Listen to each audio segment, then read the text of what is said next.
qui ne semble pas avoir été compris, ça concerne le cours pour enfants, là, sur l'Ardem. Mais c'est toi qui fais les annonces. Tu devrais savoir ce que tu annonces. Oui, il faut que je sois capable de lire aussi ce qu'il y a d'écrit là-dessus. Là. C'est pattes de mouche. Alors, ici, c'est écrit cours pour enfants. Ardem commence après les fêtes. OK, disons que Inscription enfants ce soir. Est-ce que ça veut dire que c'est seulement pour les enfants? Ce sont des questions qui sont posées, ça.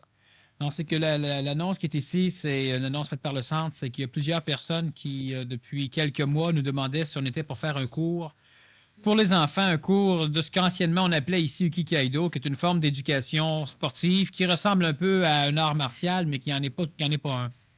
Et puis, disons que l'annonce regardait sans doute ceux qui avaient demandé si un jour on ferait un cours pour les enfants.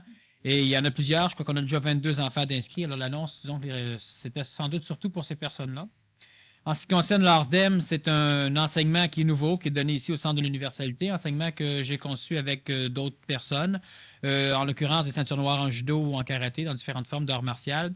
Et on a adapté cette forme de pratique-là à un système d'éducation. Alors, ce n'est plus un art de combat dans le sens où on va l'apprendre pour apprendre à se défendre. C'est évident qu'on peut se défendre avec ça. Et c'est ce cours-là pour les enfants, il existe déjà pour les adultes. Et sans doute l'annonce regardait, disons, les personnes qui avaient fait la demande en ce qui concernait les enfants. C'est sûr que ceux que ça l'intéresse, qui n'ont pas fait de demande, peuvent voir Mario aussi, mais c'est simplement le cours d'éducation de l'ARDEM, qui est l'intégration ou l'entraînement de l'intelligence en mouvement. La compréhension de pourquoi tu bouges, de comment tu bouges, et il y a différents moyens d'éducation qu'on a mis au point. Ça se fait en mouvement. C'est le cours d'ARDEM. Il s'adresse aussi bien à des enfants qu'à des adultes. Alors, on va revenir à la question qui précédait la pause, là, concernant l'âme pure. Est-ce qu'on peut dire que c'est une mémoire vierge?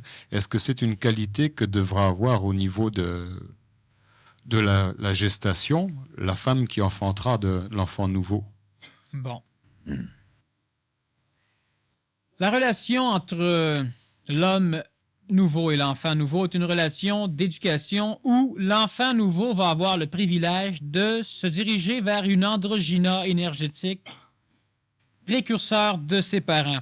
Alors, si on regarde un peu la conférence de la semaine dernière qui est intitulée « Psychologie de l'homme nouveau face à l'enfant nouveau » et ce soir « La femme nouvelle face à l'enfant nouveau », évidemment, ça a pu paraître un petit peu ectopique, les deux conférences que j'ai faites sur les sujets, c'est-à-dire que ça donnait un peu l'impression, peut-être à certaines personnes, qu'on ne se tenait pas tout à fait dans le sujet titré. C'est nécessaire pour bien comprendre certains mécanismes qu'on passe par beaucoup de cheminement. Et déjà là, certaines personnes qui viennent pour la première ou la deuxième fois trouvent que le cheminement il est déjà très rapide. Et je le fais de cette façon pour le ralentir. L'homme nouveau énergétiquement a une consistance différente de celle de la femme. On l'a vu surtout dans la conférence La psychologie de l'homme nouveau. Alors je ne reviendrai pas là-dessus. La relation entre l'homme nouveau et l'enfant nouveau va permettre à cet enfant de devenir plus rapidement un mâle énergétique. Et la relation entre la femme nouvelle et ce même enfant va permettre aussi à l'enfant de devenir une femelle plus rapidement que normalement. Cela ne veut pas dire, évidemment, que l'enfant nouveau va être une tapette. Il faut bien comprendre que lorsque trop d'énergie féminines sont exprimées par un plan particulier du corps, que ce soit le plan vital, physique, psychologique ou mental, on peut avoir, l'expression de personnes qui vont être homosexuelles, tant du côté féminin que du côté masculin. On peut avoir des personnes aussi qui, au niveau de leur énergie vitale, vont exprimer une forme d'androgyna embryonnaire. Alors la personne va pouvoir, on dit dans ce cas qu'elle est aux deux. Lorsqu'une personne est efféminée, de par son corps physique ou son corps vital, mais que dans sa psychologie, elle reste masculine, on appelle ça vulgairement une tapette, parce que ça plaît à l'homme ancien d'insulter quelque chose qu'il ne comprend pas. Parce que quelque chose que l'homme ancien ne comprend pas lui fait peur, et le seul mécanisme qu'il a pour se défendre, c'est soit d'en rire, donc de le rabaisser, soit de le détruire.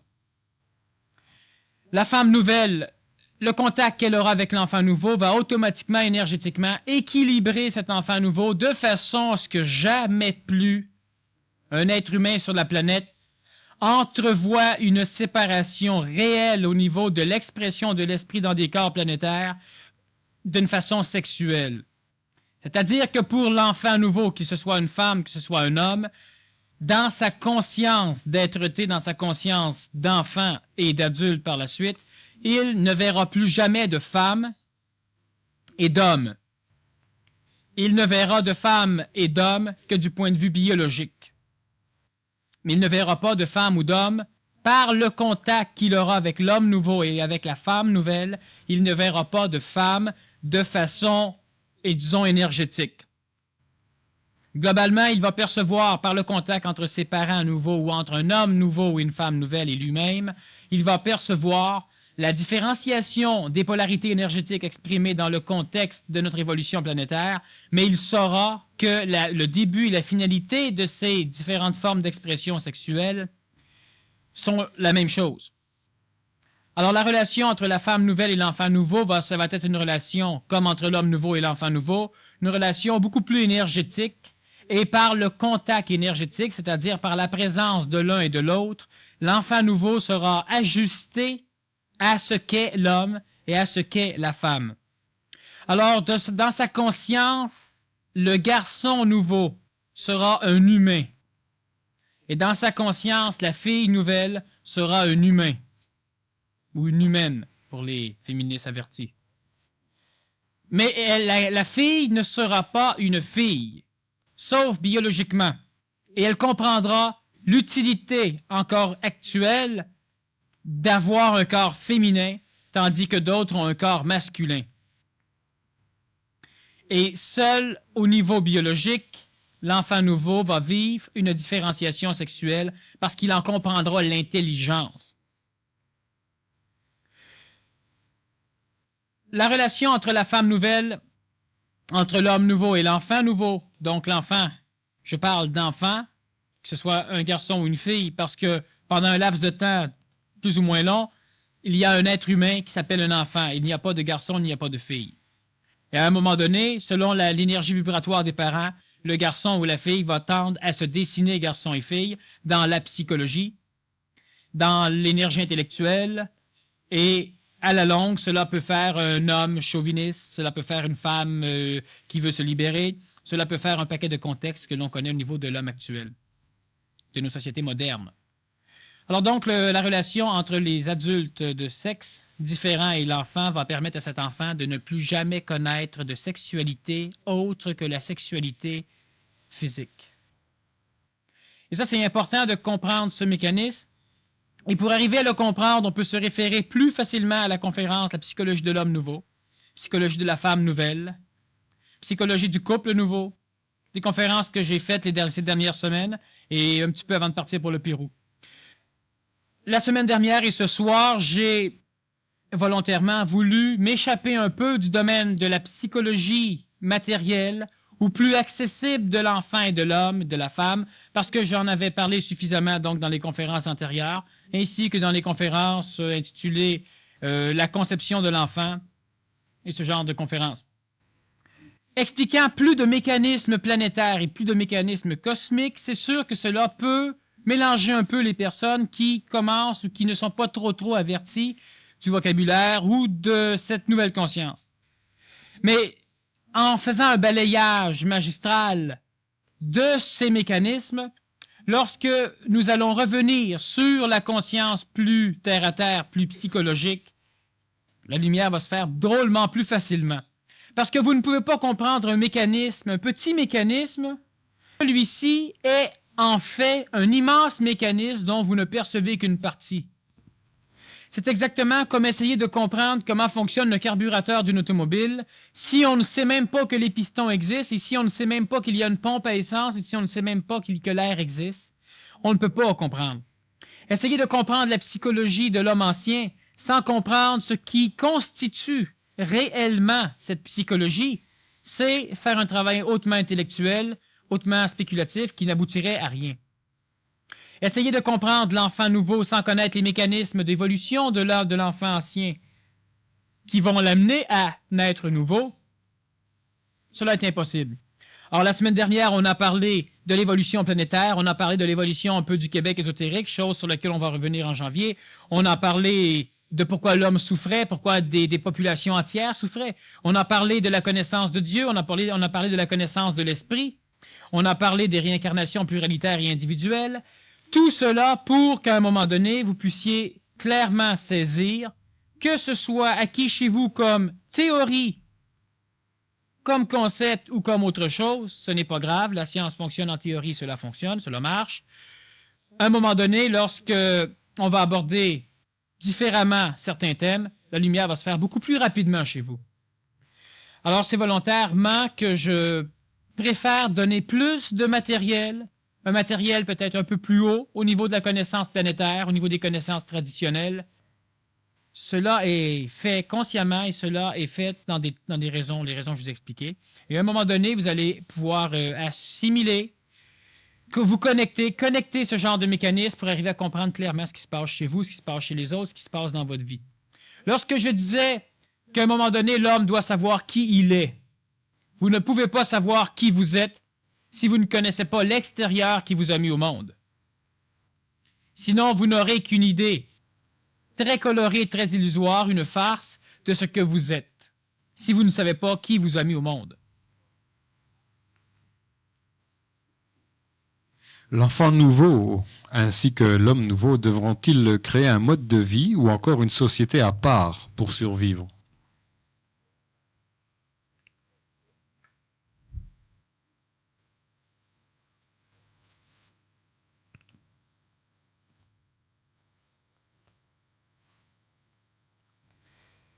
C'est évident que oui. C'est évident. Comme l'homme ancien s'est créé un monde à lui pour survivre, l'homme nouveau fera de même.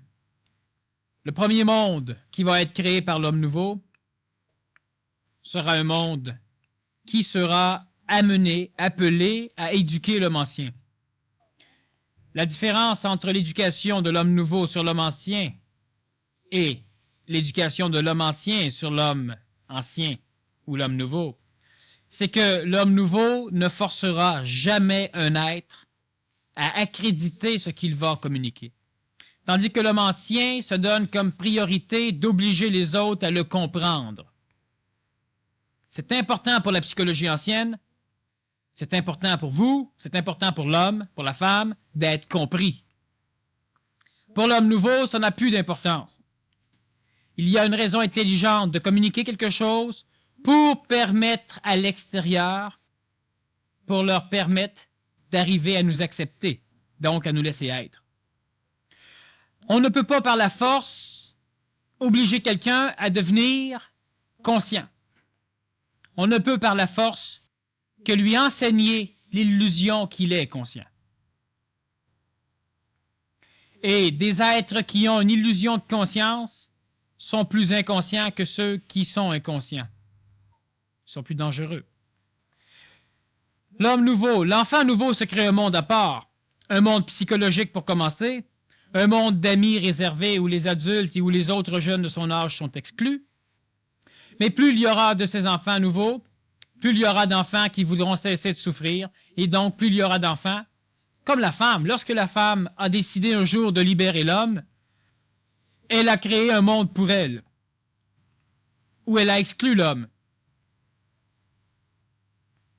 Des femmes qui n'ont pas compris le mécanisme même de la libération de l'homme appellent cela la libération de la femme.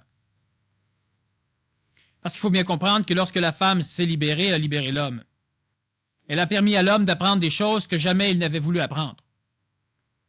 Elle lui a permis d'apprendre à cuisiner, d'apprendre à s'occuper des enfants, d'apprendre à laver la vaisselle, d'apprendre à devenir un homme global. Et la femme, évidemment, tente encore de devenir une femme globale. L'enfant nouveau, l'homme nouveau devra aussi se construire un monde à lui. Un monde qui n'exclura pas nécessairement l'homme ancien, mais un monde qui va obliger l'homme ancien à le laisser être. Alors c'est sûr que certaines formes de maison, certaines formes d'écologie sociale, certaines formes d'idéologie d'éducation, certaines formes de médecine, de prévention de médecine, vont être élaborées par des hommes nouveaux, par des femmes nouvelles, au cours des décennies qui suivent. Et non seulement elles seront supérieures à ce qui existe au niveau de l'homme ancien, elles seront accessibles à l'homme ancien, mais elles auront été construites par l'homme nouveau. Il n'aura pas le choix. Alors, si on parle de sociétés nouvelles construites pour l'homme nouveau, il y aura des endroits privilégiés par l'homme nouveau, c'est-à-dire qu'à un moment donné, pendant une première phase de conscientisation collective, l'homme nouveau sera attiré, il s'attirera l'un à l'autre et se regroupera dans certaines régions de la province de Québec, du Québec ésotérique, et vivra là, construira des maisons, des villages, si on peut dire, où il n'exclura pas l'homme ancien, mais où il pourra être un peu plus sûr, pour la simple raison que si l'homme nouveau n'exclut pas l'homme ancien, lui, va exclure l'homme nouveau. Plusieurs questions qui concernent les deux voies initiatiques que tu as mentionnées. On va parler de la voie progressive et de la voie instantanée, une qui est lente, douce, et l'autre qui est radicale et rapide. Là. On te demande aussi en rapport avec ces questions, qu'est-ce que l'initiation par le feu? L'initiation douce est-elle un prérequis à l'initiation par le feu? Dans quel cadre ces initiations sont-elles possibles? École, maître, etc.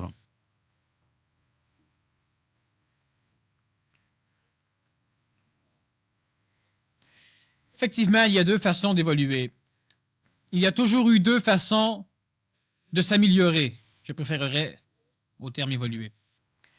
Lorsque la semaine dernière, j'abordais le thème du contact, pendant un laps de temps relativement long, une énergie vibratoire chez l'homme tend à évoluer, c'est-à-dire qu'elle tend à grossir en capacité, en qualité, en quantité énergétique. Lorsque ce réservoir est constitué, il ne peut plus évoluer. Il ne peut que se nuire, il ne peut que créer des mondes autour de lui, mais lui-même ne peut plus en accumuler. Alors sa seule possibilité de progression devient le contact avec une énergie supérieure qu'il va intégrer et l'évolution va se repoursuivre sous un autre plan. On l'a élaboré suffisamment la semaine dernière. Alors encore une fois, je vais sauter par-dessus l'explication de ce mécanisme. Présentement, il y a l'homme du Québec, la femme du Québec, est rendu à un stage où l'évolution dans son être-té psychologique ou mental est impossible. L'être du Québec se doit d'entrer en contact avec une nouvelle forme de conscience, avec ce que nous appelons la conscience supramentale ou avec ce que nous appelons l'énergie supramentale. Énergie qui, comme l'énergie mentale amenée par le comte de Saint-Germain, comme l'énergie de l'astral, l'énergie de l'amour amenée par le Nazaréen, comme d'autres formes d'énergie, l'homme devra entrer en contact avec cette énergie supramentale, devra l'intégrer, l'assimiler, et à la suite de ce contact, il pourra recommencer une forme d'évolution au niveau du plan supramental. Il y a deux formes d'amélioration ou de contact possibles aux gens du Québec. Il y a donc l'amélioration ou l'évolution douce, l'initiation progressive, et l'initiation par le feu, ou comme le dit François, l'initiation instantanée.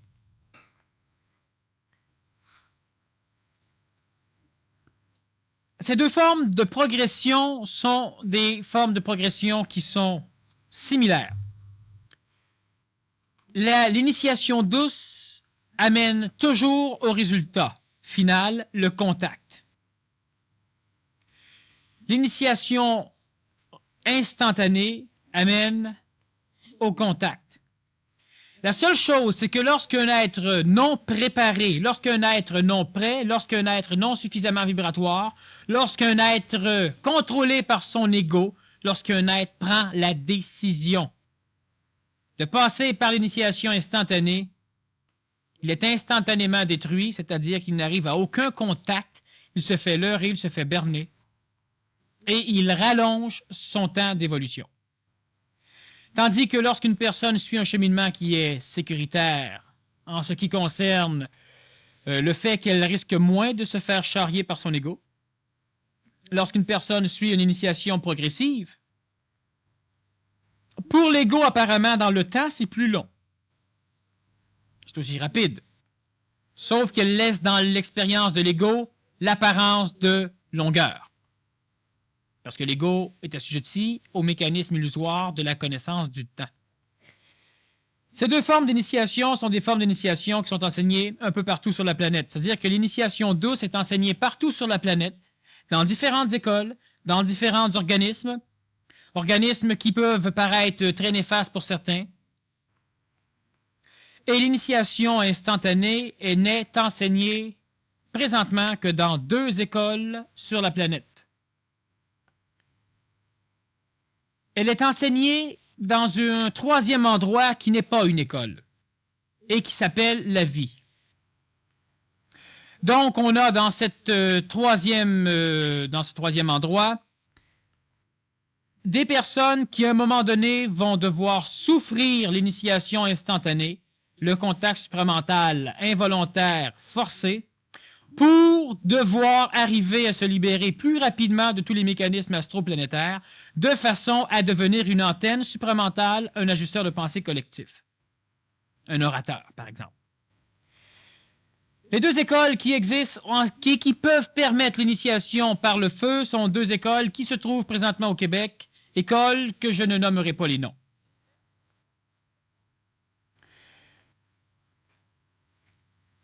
Je ne nomme pas les noms, pourquoi? Parce que c'est à vous d'arriver à entrer en harmonie avec ces 2 écoles. Si vous êtes prêts, cela va se faire. Si vous n'êtes pas prêts, cela ne se fera pas. Mais si je nomme les écoles et que je donne les adresses, certains d'entre vous qui ne sont pas prêts vont se gorocher et vont se frapper le nez à des portes blindées. Puis ils ne comprendront pas. Ils vont dire, moi je suis prête. Quand l'ego dit qu'il est prêt, c'est que l'esprit n'est pas prêt. Parce que ce n'est pas l'esprit qui parle. L'initiation instantanée, c'est un mécanisme qui, par différentes expériences, lorsqu'on est capable d'entrevoir des expériences qui vont nous permettre d'arriver à ce contact, lorsqu'on est capable d'arriver, et on est capable, surtout physiquement, vitalement, psychologiquement, mentalement, de soutenir le contact écrasant d'une conscience nouvelle. Lorsque vous vous regardez dans un miroir cosmique, un miroir supramental, lorsque l'ego s'observe dedans et qu'il voit totalement l'absurdité de tout ce qu'il croit être, il va vouloir lutter contre ce qu'il va découvrir, et vu que son expression se fait dans le corps physique, il risque de détruire le corps physique. Saint Jean de Dieu en contient beaucoup, Louis-Hippolyte Lafontaine aujourd'hui, et plusieurs autres organismes sectaires, sociaux, religieux, etc. en contiennent beaucoup aussi. Et les cimetières de la planète en contiennent beaucoup.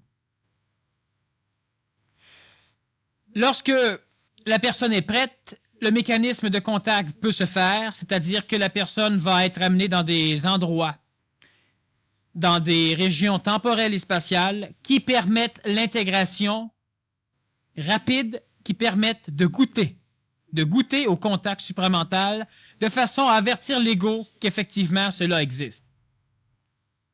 Donc, il y a une forme de préparation nécessaire avant cette initiation par le feu ou cette initiation instantanée lorsqu'elle est faite d'une façon scolaire, c'est-à-dire dans une école, et lorsqu'elle est faite dans le 3e endroit, c'est-à-dire dans la vie vous prépare.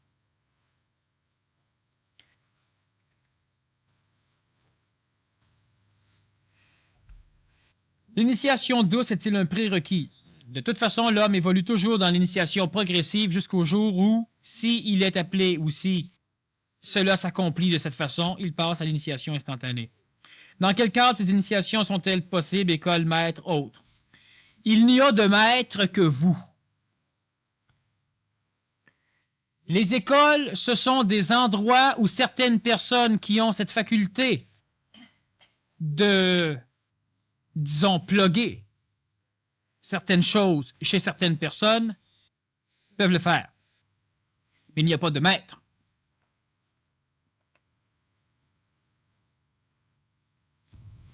Le supramental, c'est-tu le degré qu'ont atteint les saints? Sainte, non. L'homme nouveau que vous appelez, n'est-ce pas la sainteté? Sainte, non. Demande les questions. T'as une brocheuse, hein? C'est bien. Le supramental, c'est le degré qu'ont atteint les saints. Les saints ont atteint un degré, la majorité des saints. Certains saints ont été nommés saints par l'Église, mais ils avaient atteint effectivement une conscience d'ordre supramental. C'est l'exception. Lorsqu'une personne devient saine, elle arrive à entrer en contact avec des niveaux hautement évolués de l'âme planétaire, c'est-à-dire de ce que nous appelons le ciel. Cette âme planétaire, ce haut spirituel, où les saints vivent encore, où on peut rencontrer différentes expressions d'anges, d'archanges, de chérubins, et d'autres expressions d'énergie hautement évoluée de l'expérience planétaire, lorsque ces êtres humains entrent en contact avec ce genre d'énergie drôlement évoluée, ils vont avoir la possibilité d'exprimer cette énergie par l'intermédiaire de leur propre vécu, c'est-à-dire par l'intermédiaire de leur propre vie. Alors certains saints vont recevoir les stigmates, expression mémorielle de ce qui un jour a apparu sur les mains du Christ lorsqu'on lui a planté des clous dedans. Mais il faut bien remarquer que le Nazaréen n'a pas été crucifié dans la paume des mains. Ça, maintenant, biologiquement, c'est prouvé, on le sait. Le suaire l'a même révélé. Tandis que les stigmatés ont quand même les stigmates dans la région où la psychologie collective de la religion a toujours pensé qu'ils étaient. Alors, même si le Christ est crucifié dans les bras, le stigmaté voit un stigmate apparaître dans ses mains. C'est qu'il se relie à la mémoire de l'évolution laissée par le passage du Nazaréen de tous ceux qui l'ont suivi. Il se relie à la mémoire de tous ceux qui ont réussi à porter une haute spiritualité sur le plan planétaire, même si cette spiritualité reste une coloration de la réalité, elle est d'un ordre vibratoire beaucoup plus haut que ce que l'homme a réussi à créer au niveau des plans astro-planétaires. Les saints sont donc des êtres qui ont réussi à un moment donné à se connecter à ce haut astral spirituel aux plus hautes sphères de l'âme planétaire. Lorsque le Nazaréen parle du Père dans le ciel, il parle de cette sphère énergétique auquel les saints vont avoir le privilège de se connecter. Lorsque le Nazaréen parle du Père dans les cieux, il parle de ce que les saints n'ont jamais touché, il parle de l'énergie supramentale qui est hors le ciel, qui est dans un contexte extraplanétaire. L'homme nouveau que vous appelez, n'est-ce pas la sainteté? La sainteté est un critère d'évolution de l'homme ancien. La sainteté est pour l'homme ancien souvent un but à atteindre. Le saint se doit de se contrôler. Le saint se doit d'imiter la vie de quelqu'un de pur. Tandis que l'homme nouveau n'imite personne, l'homme nouveau vit. Or, si on regarde, le Nazaréen n'a jamais été un saint. Tandis que beaucoup de ceux qui l'ont copié sont devenus des saints. Un autre petit paquet de questions reliées par les mêmes préoccupations. Chaque fois que je viens vous m'éclairer, où allez-vous chercher tout ça? Qui êtes-vous? Votre conférence est formidable, même si je n'ai pas tout compris. Pourquoi savez-vous ces choses alors que nous les ignorons? Avez-vous un maître et qui?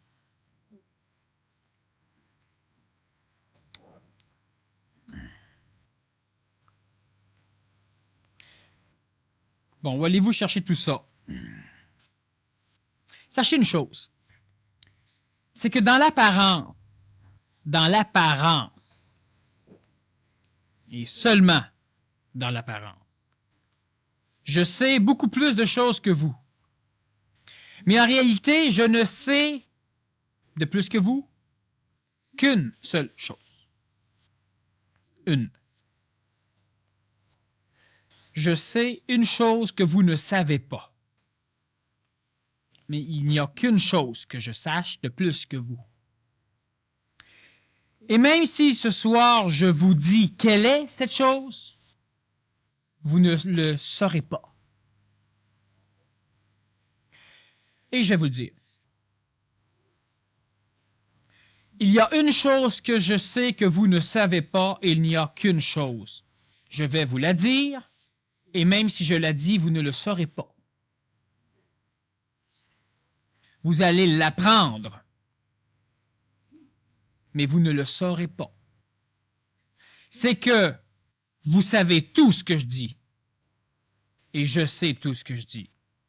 Mais moi, je sais que je le sais, tandis que vous ignorez que vous le savez. Vous l'avez appris, mais vous ne le savez pas encore. Puis longtemps encore, vous allez vous le refuser de le savoir. J'ai pas de maître. On n'a pas besoin de maître. Lorsqu'on a besoin d'un maître, c'est parce qu'on est incapable d'assumer notre propre connaissance et on a besoin de quelqu'un pour confirmer ce que l'on sait. Parce qu'encore une fois, on ne sait pas que l'on sait. Le maître est celui qui se maîtrise. Il n'a aucun disciple. Parce que s'il a des disciples, il ne se maîtrise même pas. Un maître qui se respecte ne prend pas des êtres humains qui viennent têter son énergie et qui viennent essayer de poursuivre une vie où jamais ses disciples ne sauront qu'ils savent. Il vient un temps à voir qu'elle sait, elle tente d'ouvrir la trappe et de parler. La collectivité de l'homme ancien va tout faire pour lui fermer la gueule. Pour qui qu'elle se prend? Mais à un moment donné, vous devenez vous autres. Et là, on vous demande pour qui vous vous prenez. Et c'est la première fois depuis votre existence que vous ne vous prenez pas pour quelqu'un d'autre. Lorsque j'étais jeune, on me demandait, oui, mais pour qui tu te prends à commencer à réaliser des choses de même? Je me prends pas. Je pensais fort. Je me prends pour personne. C'est moi. Quand on dit qui es-tu? Mais qui êtes-vous?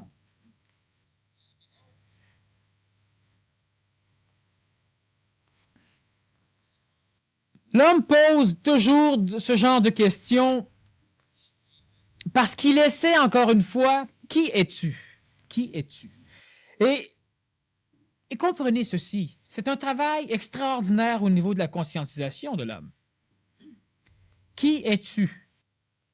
Pourquoi cette question? Parce que la personne, sans doute, comprend des choses que je dis, donc elle comprend ses propres énergies, et sans doute parce qu'elle n'est pas sûre si elle doit se permettre de comprendre.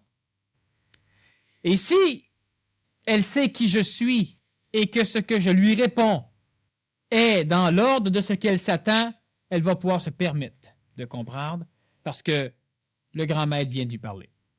Et si je lui dis que je suis un imbécile et que ce que je dis me place dans sa conscience un petit peu bas, alors là, elle va s'interdire de comprendre. Qui es-tu? Pourquoi est-ce que c'est utile de savoir qui je suis? Ce que je dis qui vibre avec vous, vous le prenez, qui que je sois. Ce que je dis qui ne va pas, vous le prenez pas, j'espère. Et ça, qui que je sois. Alors on ne pose pas la question qui es-tu? Ça ne sert à rien. Je suis moi. Et où je vais chercher tout ça à la même place que tout le monde va aller chercher ça à un moment donné, là où ça se trouve.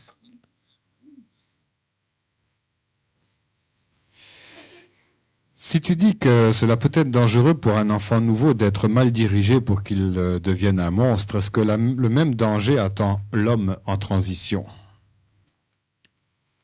Oui.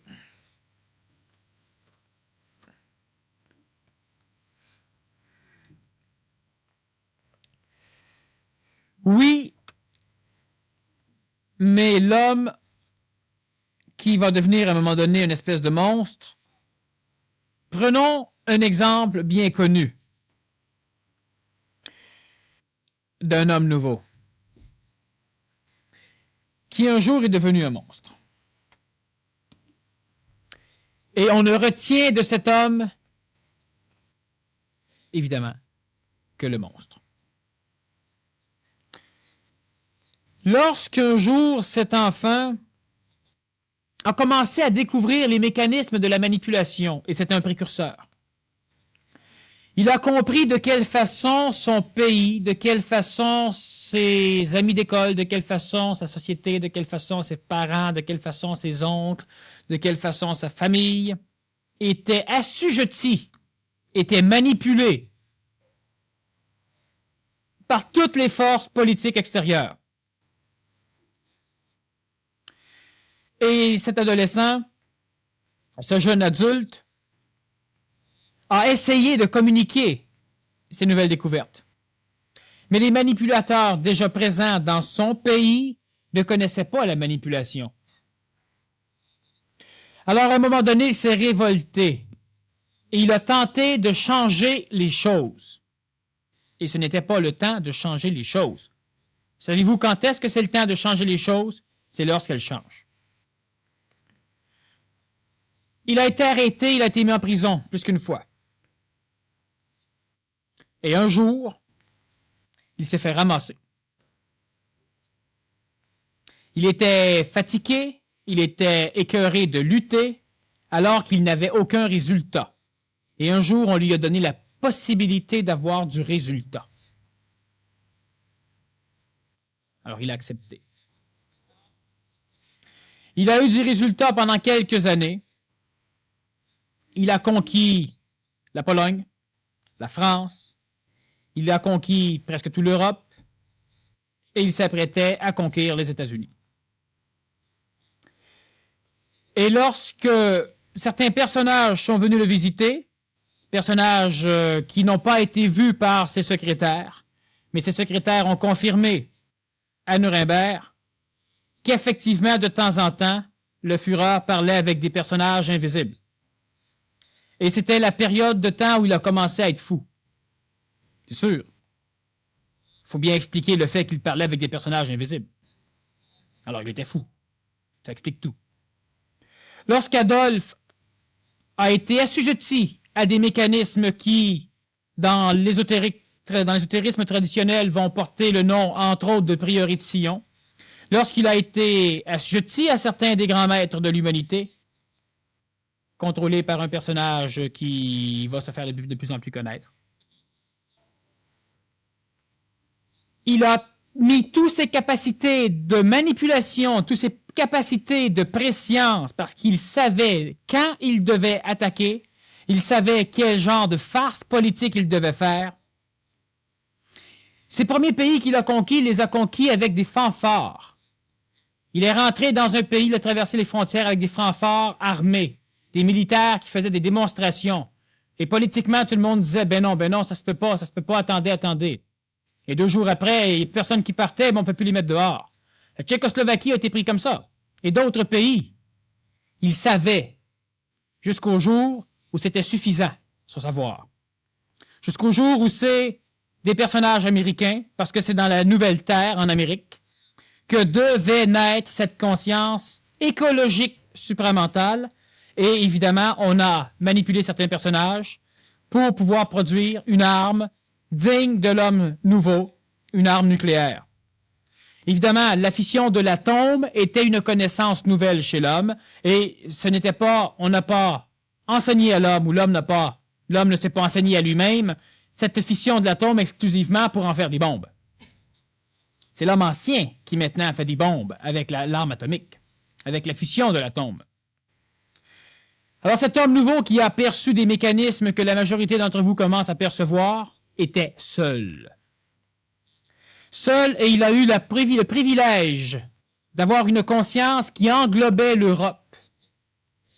Une conscience qui s'étendait presque à l'échelle planétaire et qui lui permettait de comprendre les mécanismes absurdes, apparemment, de l'évolution de l'homme. Alors il a décidé de ramener une race privilégiée sur le plan planétaire, la race aryenne, la race que lui appelait hyperboréenne, c'est-à-dire la race qui venait de ce Québec ésotérique.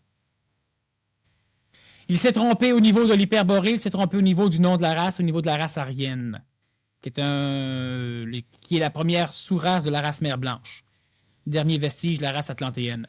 Alors Adolphe était un être totalement nouveau, un enfant nouveau qui a souffert le martyre, qui a voulu se révolter, qui a tout fait, et ça ne fonctionnait pas.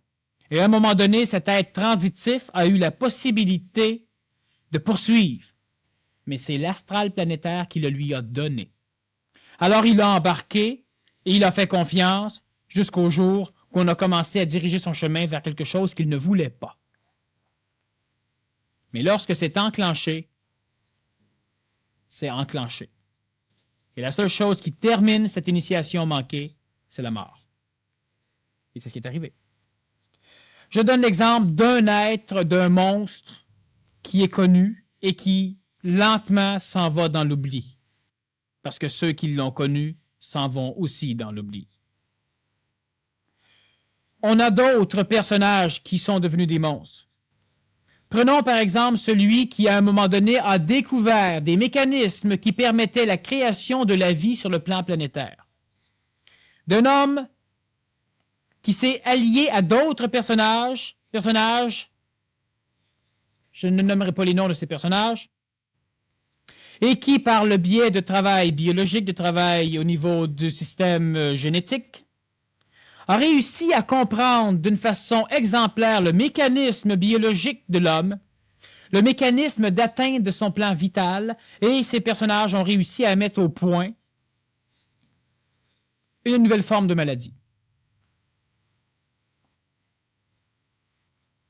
Alors ils ont connu, ils ont compris, et présentement ils se vengent. Et ils ont mis au point une nouvelle forme de maladie qui présentement hante l'humanité et qui présentement fait en sorte que les énergies médicales de l'humanité se penchent toutes sur ce genre de nouveauté, sur laquelle on va élaborer différentes théories pour en expliquer l'origine. Alors les monstres, on en a plusieurs et les enfants nouveaux peuvent devenir des monstres, et lorsque nous parlons de monstres à la James Bond. Des monstres énergétiquement intelligents. Alors l'homme nouveau peut devenir un monstre si le cadre social le lui permet. Mais il faut bien comprendre que plus il y aura d'hommes nouveaux, plus il y aura de femmes nouvelles, moins il y aura de monstres. Pour la simple raison que ceux-ci vont se réunir, ceux-ci vont travailler en collaboration, ceux-ci vont travailler conjointement, et automatiquement, ils vont être capables de s'assumer les uns les autres de façon à pouvoir se libérer des contraintes de récupération de l'astral collectif. Alors on aura de moins en moins de monstres. Sauf que chez l'enfant, l'enfant n'a pas la possibilité de se réunir aussi facilement que l'adulte. Vous venez ici ce soir parce que cela vous plaît. Tandis que l'enfant, s'il veut sortir et rentrer à minuit, ça ne fonctionne pas. Tandis que l'enfant, s'il veut prendre son auto, il n'a pas d'auto. Tandis que l'enfant, s'il veut prendre l'autobus, il n'a pas nécessairement l'argent pour le faire. L'enfant n'a pas la possibilité de connaître et l'enfant n'a pas encore la possibilité de comprendre tous les mécanismes qui lui permettraient de pouvoir découvrir où sont les autres nouveaux. Alors pour l'enfant, c'est l'adulte, c'est le parent qui doit veiller à ce que l'enfant soit bien canalisé, à ce que l'enfant se canalise lui-même dans son propre canal. Sinon, effectivement, on peut encore créer des monstres. Les adultes, c'est de moins en moins probable, sauf dans d'autres pays. Mais pas ici au Québec. C'est ça, un mental intelligence est loin de l'intelligence du cœur. Un point de vue à pas oublier ça. Exactement. Le champ d'activité de la psychologie semble être celui des fausses émotions. Le travail qui est possible en thérapie peut-il finir par faire tomber l'illusion de l'astral et faire le nettoyage préliminaire à la réception de l'énergie supramentale?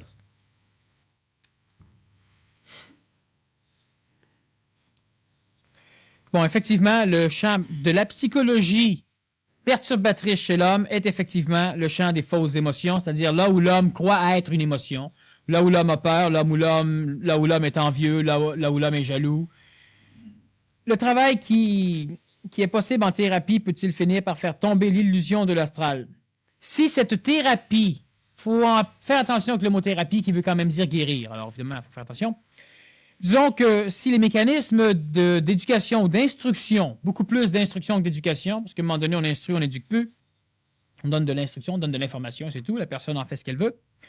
Les mécanismes de l'instruction, lorsqu'elles sont faites par une personne qui a une conscience suffisamment avancée de la psychologie de l'homme, évidemment, amènent celui avec qui on va travailler, à un nettoyage de cette illusion de ces mécanismes astraux.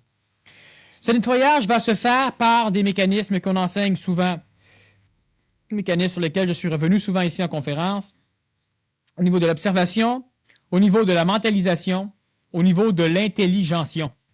Lorsque vous êtes capable d'intelligencer des mécanismes, lorsque vous êtes capable de mentaliser des mécanismes, lorsque vous êtes capable d'observer les mécanismes qui naissent chez vous, vous êtes capable d'arriver à comprendre, lorsque l'homme comprend, l'homme sait, lorsque l'homme sait, les mécanismes qui permettaient l'expression de ces fausses émotions sont maintenant bloquées par le mental parce qu'elles s'intègrent dans le mental, donc elles n'ont plus la faculté d'être exprimées par l'ego, donc automatiquement la fausse émotion disparaît. Lorsque dans la tradition normale des thérapies, des dynamiques de groupe, des thérapies de groupe, de tout ce genre de mécanismes où on va essayer de réajuster la psychologie d'une personne déphasée, essayer de la rajuster à la psychologie de la collectivité pour qu'elle redevienne fonctionnelle, ce n'est pas un nettoyage des mécanismes astraux, c'est une manipulation légale dans l'astral. Lorsque un thérapeute, lorsque une personne qui va faire un séminaire, lorsqu'une personne qui a la possibilité d'être capable d'ajuster une personne de façon à ce qu'elle se recentre elle-même par rapport à elle-même. Alors, si elle part à broyer, si elle fait une crise, ce n'est pas grave. L'idée, ce n'est pas qu'elle redevienne fonctionnelle dans le plan de la société. L'idée, c'est qu'elle se centre dans sa propre intelligence. Le nettoyage astral, lorsqu'une personne s'observe, lorsqu'une personne intelligencie des mécanismes qu'elle vit, lorsqu'une personne mentalise, est un mécanisme qui rend obligatoirement le mental le seul maître contrôleur à bord du corps physique. Cela veut dire qu'il désassujettit complètement les mécanismes des fausses émotions, les mécanismes de l'interprétation de l'ego d'une énergie mentale. Alors automatiquement, il libère le corps physique de toutes les maladies, le corps vital de toutes les fatigues et épuisements, le corps psychologique de toutes les souffrances, et il permet au corps mental d'arriver au contact supramental. Les thérapies qu'on a aujourd'hui ne sont pas encore suffisamment axées sur cette conscience nouvelle parce qu'on devrait commencer plus souvent qu'autrement par passer en thérapie les thérapeutes. Et c'est normal. Deux autres questions d'ordre assez professionnel. Moi, je suis masseur. En tout cas, il veut dire massothérapeute. Moi, je suis mon frère. Je suis masseur corporel. Je voudrais savoir, lorsque je fais un massage, que se passe-t-il au niveau de vital, éthérique ou autre? Deuxièmement, je fais aussi du karaté au niveau Nidan, je ne sais pas si ça dit quelque chose, et j'ai constaté que lors de l'entraînement ou kumite kata, il se passait en moi un changement vraiment intense. De quoi s'agit-il? Quel est ce phénomène?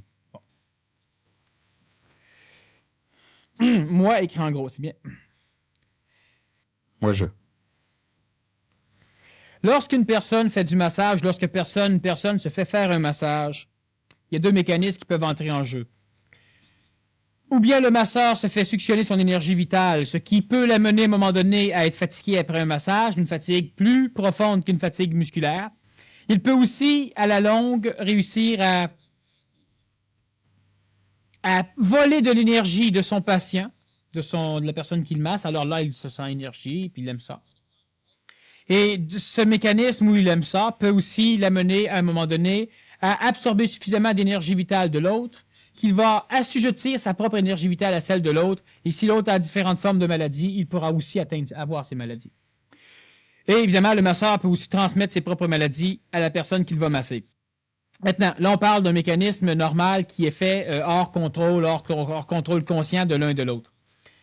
Par contre, un masseur peut aussi être un très bon guérisseur, c'est-à-dire que par l'énergie même de l'imposition des mains, qu'il y ait contact ou qu'il n'y ait pas contact, en l'occurrence au niveau du massage, il y a contact, il peut transmettre suffisamment d'énergie vitale pour remonter une personne. Le massage a pour première fonction de briser des molécules d'acide lactique, de briser des molécules, des petites protéines aussi qui vont s'accumuler au niveau des muscles, qui vont ralentir la circulation sanguine, et brisant ces molécules par le massage, il va permettre, en stimulant la circulation suite à cela, une meilleure élimination des toxines, donc il va normalement reposer le corps physique en lui donnant une impression qui varie, qui est juste à la limite entre la souffrance et le plaisir. Un bon masseur. Le gros travail du massage va être surtout un travail au niveau de l'énergie vitale, et si le masseur connaît un peu les mécanismes même de la transmission des énergies vitales, il va être capable de faire un massage beaucoup plus approfondi, un massage qui va avoir presque l'effet d'une thérapie d'acupuncture. Je fais aussi du karaté.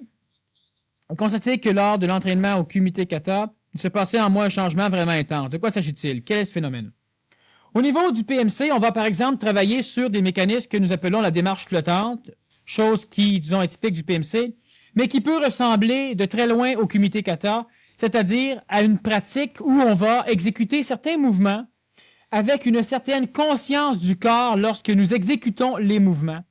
Et automatiquement, ce que antiquement les arts martiaux devaient amener, et ce qu'ils n'amènent plus aujourd'hui, sauf chez certains rares personnages qui, disons, non pas par hasard, mais par accomplissement, arrivent à redécouvrir d'une façon de très bien à très croche les mécanismes mêmes qui devaient être enseignés par la pratique des arts martiaux. Au niveau de l'art d'âme, justement, on transforme tout pour obliger la personne à n'arriver qu'à ce résultat et ne plus arriver au résultat du cassage de gueule. La personne, par certaines pratiques de mouvement, va arriver à émettre, à exprimer à l'extérieur d'elle de l'énergie vitale, chose que normalement l'être ancien ne connaît pas. Exprimant cette énergie vitale, il a une perception de son corps, qui est une synesthésie tout à fait nouvelle, qui va lui donner égoïquement une impression, ce qu'il appelle bizarre. L'impression qui peut être une impression de conscience allongée, c'est normal, l'énergie vitale s'exprimant, la personne augmente son niveau de conscience vitale. Ça peut être une expression de sécurité, une expression, bon, je pourrais donner plusieurs qualificatifs dépendant du corps physique qui vit cette expérience. Alors, le comité kata permet à l'homme d'arriver à exprimer plus d'énergie vitale, ce qui va lui permettre à un moment donné d'avoir une conscience étendue. Autrement dit, les yeux fermés, il pourra percevoir une pénétration de son champ vital à 15 pieds, à 20 pieds, à 30 pieds, ce qui fait que dans certains films plus ou moins initiatiques, on va recopier ce que dans l'Antiquité, certains sont arrivés à faire, où on va bander les yeux à un combattant, et celui-ci va être capable de se battre avec des personnes qu'il ne voit pas, à éviter des flèches. Pourquoi? Parce que son champ de conscience vitale est suffisamment étendu que lorsqu'une personne s'approche, il le sait. Lorsqu'une personne lève le bras, il la voit. Et c'est ce que normalement l'art martial antique, si on prend l'art martial d'où il vient premièrement de l'Inde. Il a été amené en Inde par Rama. Il a été poursuivi dans l'éducation par un successeur qui va porter le nom de Krishna, même si certains disent qu'il est venu avant. De l'Inde, il va être transfusé en Chine, et là, c'est dans les monastères Shaolin, surtout au niveau d'un art martial qui va porter le nom de Kempo, et qui va être transformé par après au nom de son inventeur, de son énergiseur Confucius. On va l'appeler Kung Fu, boxe chinoise, et de là, il va être transféré au Japon par la suite, en Corée, au Vietnam et un peu partout, suite à cela, en Europe, en Amérique. Ces arts, surtout au niveau de ce qui a été mené au niveau de la Chine, au niveau des monastères Shaolin, était un art qui était totalement un système d'éducation d'ordre spirituel, sinon d'ordre mental, sinon d'ordre supramental. Et Confucius avait découvert que les personnes qui se conscientisaient avaient un corps feluette, avaient un corps physique malade, un corps physique qui vieillissait précocement, un corps physique qui ne permettait plus à un moment donné l'initiation immédiate. Le corps physique étant trop faible pour soutenir la conscience supramentale. Alors, il a mis au point une technique qui s'appelait le Kung Fu. Il a développé deux formes de techniques pour deux formes d'ego. Un art martial dur, un art martial souple. Alors, on a donc un art martial où on va connaître la main de fer, un autre où on va connaître différentes autres formes d'expression. Et par la suite, il va réussir à créer beaucoup de choses qui vont être transmises au niveau du zen, et qui vont être décolorés, évidemment, par la psychologie de l'homme copieur, celui qui essaie de devenir comme les autres. Et on va former des arts martiaux pour permettre à l'homme de tuer son prochain. Lorsqu'une personne pratique un kumite kata, lorsqu'une personne pratique un kata, un simulacre de combat avec personne ou encore avec une personne, si elle le fait bien, c'est qu'elle arrive à exprimer de l'énergie vitale à l'extérieur d'elle, donc elle arrive à pouvoir percevoir une nouvelle forme de conscience. C'est ce que l'art martial devait amener. Et c'est ce que nous avons reformé au niveau de l'art d'Em. Alors, c'est intéressant justement qu'une personne qui est ceinture noire en karaté arrive à découvrir ceci, malgré le désapprentissage, malgré la désinformation totale qu'on va subir au niveau des arts martiaux, surtout au niveau du karaté, qui est présentement la plus piètre expression de l'évolution de l'art de combat au niveau de la planète.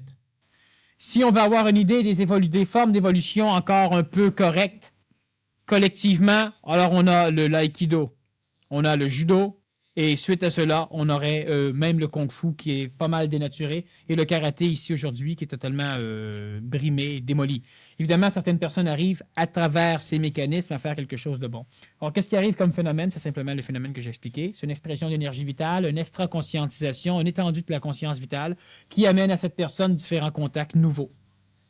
phénomène qu'il devrait cultiver. Il n'y a aucun danger à cultiver, c'est même très bon. Sauf qu'à un moment donné, il va percevoir des choses qu'il n'a jamais été préparé à percevoir dans sa conscience égoïque. Il peut avoir peur. Parce qu'il ne sait pas encore ce qu'il fait. Mais à un moment donné, il va savoir. Ils n'ont pas le choix. Les gens qui ont fait le voyage au Pérou se trouvent-ils à effectuer un pas vers une seconde naissance? Oui. Est-ce que la comète de Halley a un rapport avec la recrudescence de la nouvelle conscience sur la Terre? Oui. Pouvez-vous nous donner des exemples d'âmes pures? Oui. La femme et l'avortement. Ça, c'est autre chose. Des exemples d'âmes pures. Non, ben, je pourrais vous en donner. Mais je pense pas que vous seriez prêt à les accepter. Dans l'Antiquité, au niveau des âmes pures, on a eu des personnages qui sont connus. On a eu le Nazaréen, évidemment. Évidemment, parce que on en parle souvent. On a eu le comte de Saint-Germain, qui est très inconnu de certains, peut-être très connu de d'autres. On a eu Lazare, peut-être c'est plus connu.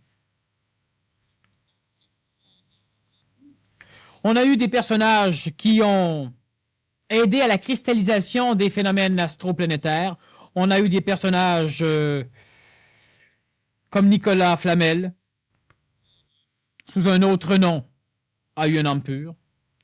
On a un personnage qui présentement est en phase de purification d'une âme. On a une peinture ici, Michel de Notre-Dame ou de Nostradame, Nostradamus. C'est un personnage qui n'est pas connu de vous dans le monde actuel, mais qui est relativement connu dans le monde où il a écrit ses prophéties. Personnage qui a été suffisamment charrié par les mécanismes astraux, et présentement, il est dans une lutte incroyable pour se défaire complètement de sa génétique de prophète. Donc, il se dirige vers une âme pure. Parmi les saints, ceux qui ont eu des âmes pures, il n'y en a pas beaucoup. Il y a François, celui qui... Pas besoin de préciser que c'est pas moi. Celui qui est né à Assise, non pas celui qui est assis à côté de moi. Il a été canonisé par l'Église. Je pourrais presque dire que l'Église a tout fait pour le détruire. Canonisé, c'est ça. C'est ça. Il a été tiré au canon. Tiré au canon. Il y en a quelques autres. La femme et l'avortement. J'aimerais savoir si c'est une question d'homme ou de femme. On va dépersonnaliser. C'est une question de vie. On va parler cosmiquement de l'avortement et de la femme. Et non pas politiquement, médicalement.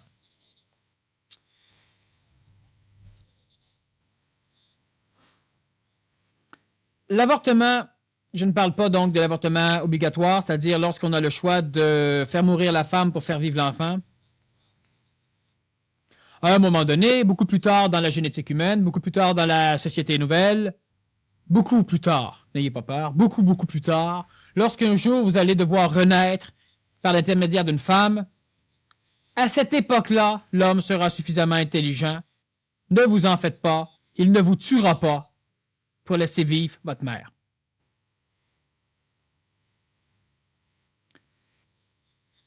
Vous allez pouvoir voir le jour. Présentement, l'avortement est quelque chose d'essentiel, quelque chose d'utile et quelque chose d'affreux. Lorsque la femme, parce que l'avortement a été inventé par l'homme, les mécanismes anticonceptionnels ont été inventés par l'homme pour se permettre plus de femmes. Mais aujourd'hui, la femme, elle a un cheminement qui l'amène à cette conscience individuelle de femme nouvelle. Et lorsqu'elle n'a pas suffisamment intégré les mécanismes de l'individualité, elle se fait stériliser psychologiquement, comme l'homme d'ailleurs. Lorsque biologiquement la stérilité n'a pas été complète, la femme a une stérilité psychologique possiblement suffisante pour qu'il n'y ait pas de naissance. Lorsque la femme se fait avorter, elle crée un immense stress dans l'énergie psychologique, donc dans l'âme, dans l'astral planétaire, et elle crée un immense stress dans l'énergie vitale de la planète. Mais elle se libère d'une contrainte qui, sur le moment même, pourrait empêcher cette femme de poursuivre son évolution vers une individualisation qui un jour va lui permettre de mettre au monde un enfant totalement nouveau, un enfant qui pourra supporter physiquement un être qui attend qu'on lui procure un corps physique suffisamment évolué pour pouvoir apparaître.